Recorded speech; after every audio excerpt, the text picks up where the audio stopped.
Assalomu alaykum do'stlar. Bugun 23 aprel 2026-yil. Cho'pon uyda o'tirib, yomg'irda, panada, issiq joyda o'tirishga haqqi yo'q-da, chunki bu qo'ylarni, bu jonivorlarni Allohim bizga omonat qilib berganda, buni hech och qo'yib, suvsiz qoldirishga bizda haqqimiz yo'q. Ertaga ularga zulm bo'lib, qiyomatda javob beramiz. Shunaqa yomg'ir yog'yapti. Shunday xursand bo'lasan bu yomg'irning ovozini eshitib. Bu yomg'irdan keyin mana bu o'tlar shunday chiroyli bo'lib bir ko'karib, hamma yoq bir yam-yashil yaylovga aylanadi inshaalloh.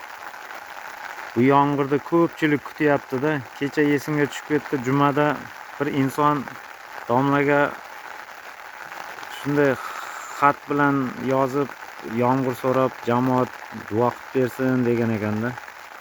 O'sha inson niyatiga, talabiga yarasha mana shu Xudoyimdan yomg'irni mukofotini oldi-da. Ham savobini bu niyatimizga yarasha beriladi deydi-ku. Endi hamma har xil tushunadi-da bu yomg'irni. Kimdir qancha dehqonlar bu yomg'irni kutyapti. Paxta ekilgan, g'alla bor. Mana bu cho'ponlar yaylovni o'ylaydi. Kimdir ustim ho'l bo'ladigan bo'ldi, oyog'im loy bo'ladigan bo'ldi, mashinamda lavoy kir bo'ladigan bo'ldi deb yana boshqa narsani o'ylaydi.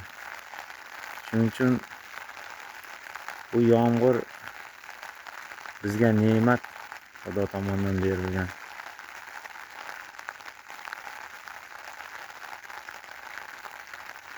Yomg'irning ovozini eshitib, asablar tinchlanib, shunday bir odam dam olasanda